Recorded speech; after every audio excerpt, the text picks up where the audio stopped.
Hi, Teacher Zdenek here. A lot of my students ask me this question. Teacher, what is the best way to learn English? How do I best improve my English? Well, this is a massive question. Now, for me, the most important thing is that you need to make English part of your life. It must become part of who you are, part of your identity, part of your daily routine. It must become something you enjoy and do regularly, ideally on a daily basis. Now, I know it's easier said than done, but I think it's possible. If you are a really dedicated learner, then you can do it. You can pull it off. I think anyone can. Now, the thing is, though, most of the people end up watching TV shows and films or read a lot of books. This is great. This is amazing. But the thing is with this, while you will develop your listening and reading skills and you will expand your vocabulary and you will refine your grammar, that's all well and good, but you don't really work on your speaking in that kind of way. It's not very natural to do so, like unless you talk to yourself, which is something some people do. You really don't. So a lot of people struggle because they don't have a speaking partner, they don't have enough opportunities to speak English. Either you have to pay for it, either you have to pay for a speaking partner, or you have to take English classes. But in order to do this effectively, you need to do a lot of this, right? So it's not enough to just have 2 classes a week or something. Now, what you need to do, in my opinion and in my experience, is to become part of some sort of a community where you would be considered an equal member, an equal participant, regardless of the fact that English is not your first language. Now, this doesn't need to be native speakers. It could be just people with very high level English, with people who have better English than you. But this is very important, okay?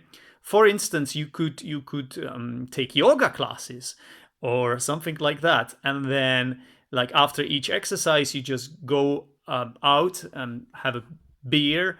I don't know if yoga people do that, but I suppose you could have a pint of beer and then discuss life or anything related to this topic. And because you sort of become friends, yeah, you will have a good time and you will naturally improve your English. Now, you are equal there because some people are in a good shape, other people, I don't know, are overweight. So it's not really about English there, is it? It's more about the activity, and then you practice English in the process. Now, what could happen though is that you will be one of those quiet people. Maybe you are an introvert, or you just feel embarrassed and you don't want to make mistakes. So maybe what might happen to you, it's like a trap really, is that you might not talk so much. You might just listen to what people say and occasionally say yes, no, and how are you or something like that. That's not really enough, is it?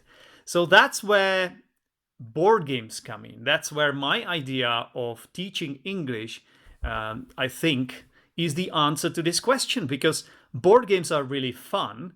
And because in board games you have all these rules and mechanics that actually make it that anybody that joins that game is equal to all the other players, you know. So you are all at the same starting line, and you all have the same chance to win. So nobody has to feel they are less than someone else because of their English or something. And it's a natural way you can improve your English. You just become so engaged in that activity. You enjoy it so much that you forget that you're learning. It's a really fantastic way to learn English, because if this is your interest, if this is your hobby, and you get to meet the right people with very good English, then trust me, if you do this regularly, it's gonna have a massive impact on your English.